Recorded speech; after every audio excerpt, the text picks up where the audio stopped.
Okay, this is American Precision Firearms Strike One. When you go to register it online for the warranty, it says Arsenal Strike One. Right off the bat, when I ordered this, I went to my little gun dealer to go pick it up, and there's no serial number there, right where it should be. Well, so I emailed the company and said, hey, we couldn't find the serial number. We took it apart, looked on the inside, made sure the plate wasn't flipped over or something. And Impact Guns, who I had ordered it from, sent me an email basically saying, well, you silly person, it's the serial number is here, which everybody would know to look for. It's extremely low contrast, extremely hard to see. But that's where it is. And it is actually on the frame. It's not on the slide. There's the little chassis that this runs on. There's a little part of it back there, and that has a serial number. So be aware when you go to pick one up, that's where the serial number is hidden. Brought this out today to check it out against a couple of different things. One, they claim that, it's the fastest gun you can shoot, yada yada, because of the recoil, because it sits so low. So I brought out a TS2. We'll see how it feels recoil-wise. Trigger-wise, it's kind of mush. And so I brought out, just to compare the trigger, a Smith M&P 2.0, which has a little bit of mush itself. So, kind of checking the trigger out versus this, checking out the recoil versus this. Obviously, this gun's twice as expensive as this gun, while the Smith is about a third of the cost of the CZ. It's about, what, 65% the cost of one of these. And then I brought out something different, and I had something totally unexpected happen. A CZ PO1. The magazines for this lock into the PO1. Don't know if it'll fire. We'll give it a shot. The magazines for the TS2 do not fit in the PO1. So that'd be kind of weird if the Arsenal mags worked in the PO1, but, we'll see. So, I've got, I want to say 15 rounds loaded in the magazine, and then I've got some rounds loaded in here. So I'm going to shoot at the bottom right target. There's 5 squares over there. I'll shoot at the bottom right target, pick up the TS2, shoot the bottom left target. Really not worried too much about the accuracy, more so just the recoil, because I've put 100 rounds through this gun, which the instruction manual doesn't say there's a break-in period, but I've heard online that there's supposed to be a break-in period for these. So far, it's been fine. It hasn't had any hiccups, and I've been using, this is Federal 115 brass is what we have loaded in everything today. So far, it's been good. Hopefully that continues. I probably just jinxed it. Oh, when inserting the magazine, if the slide is forward, it's easy to not get the magazine all the way in. I mean, you have to give it a pop if the slide is not held back. Trigger-wise, I'll just kind of show you.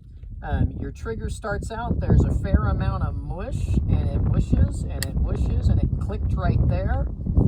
Cycles, it'll give you an auditory click there, and it's not a loud auditory click. You can feel it. You can hear it if you don't have hearing protection on. And then the take up is much less mushy, but that first shot is kind of mushy. So, all right, so I'm going to shoot bottom right.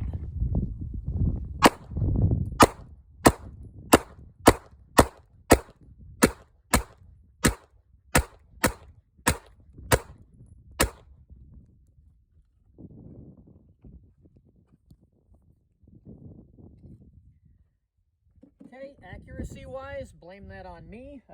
We're only about 5 yards away. I pulled one a little bit low and left. The rest are more or less all in the center. So just shooting that, now I'm going to compare it with the CZ, just trying to get a sense of whether or not it feels about the same in terms of recoil. Or, I'm sorry, the recoil impulse.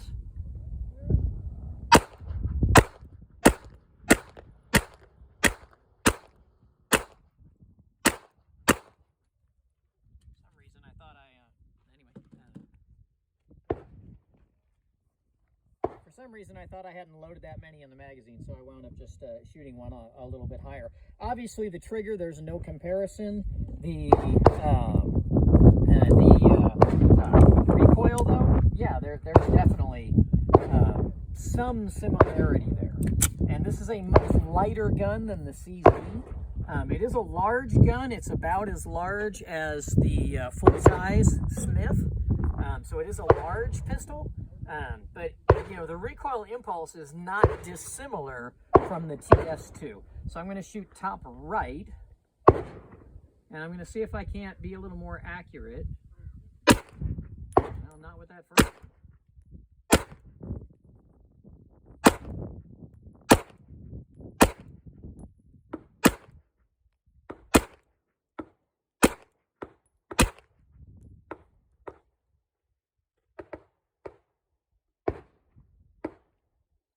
So it's definitely hitting all in the same area. You know, any lack of accuracy you can blame on me. Now there is something to consider about these, and let's see if we can get a close-up of the sight. The sight, it's the back plate appears to be a part of the sight itself. So I don't think you'd be able to replace these little 3 dots very easily. You know, compare it to, say, the Smith & Wesson, you know, yeah, you have your dovetail here, and the Smith sights fit very nicely. Could you replace these with different sights? Sure. You know, same thing with the P01. These are the TFX True Glow, I think. You know, I just replaced the original sights, no problem. With the Arsenal, I imagine that, you know, replacing these sights would be quite a bit more costly, just because you'd have to replace the back plate with the sight. And that says proprietary. These are not the most common of guns. So I don't know that there's going to be a whole lot in the way of support in terms of aftermarket sights and things like that. So that may be a consideration, just the sights as they stand. So I'm going to now just look at the trigger difference between the Smith and the Arsenal, or the American Precision Firearms. So make sure I got that all the way in. When the slide is back, it does lock in pretty well. It's just when the slide is forward, then you really have to give it a pop. So just kind of focusing on how the trigger feels. So again, push.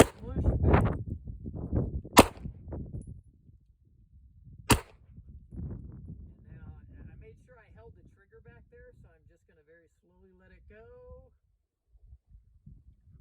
Click. So now the Smith, and we'll go with top left on the Smith because that's all that's left.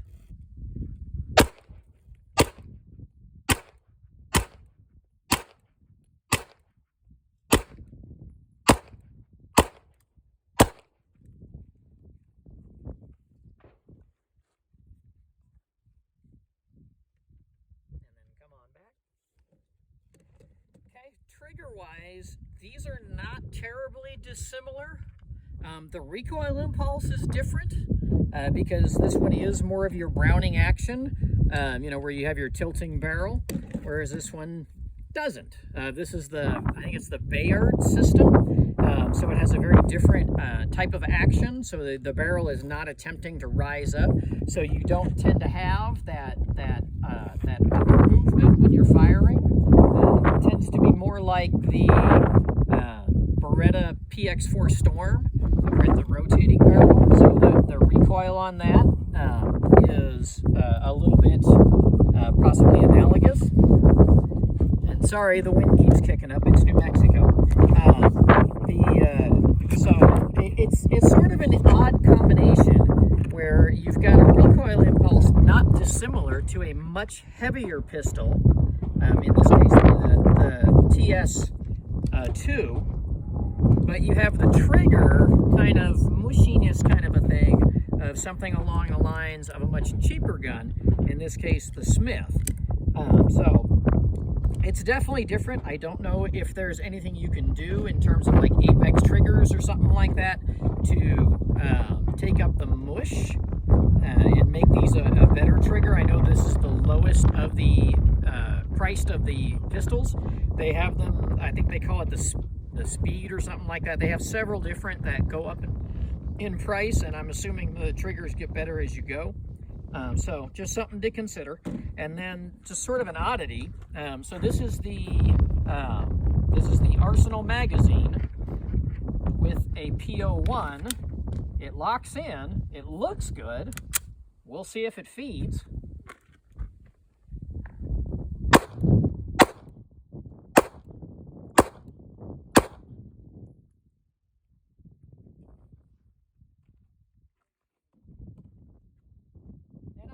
Those there in the middle just to shoot him. It works. So if you have a CZ PO1, the magazines for the Arsenal will feed the PO1. They obviously won't feed the TS2. One, they're not big enough to lock in. So you know, it's one of those things where you wouldn't expect the magazines to work, but I guess that is an added benefit if you happen to have a PO1, CZ PO1. You can use your magazines from your Arsenal in that. The pistol, it's an interesting gun. I mean, it's generally different, and that's the reason I picked it up. I like things that are a little bit different. My collection has a bunch of things that I picked just because they're not the same as everything else. And the Strike One is different. It's got that different operating system, and that makes it, you know, sort of a different experience to shoot. I was a little worried about this little piece here, but it does not cause any discomfort. The hand rides really high, so the less recoil impulse, just because it is so low in the hand. So versus, say, the Smith, which sits, you know, a good quarter inch, half inch above where the Arsenal sits, and then even the PO1, you know, it's a good almost inch higher. So anyway, let me just fire off these 5 really quick, and we'll see what we can do.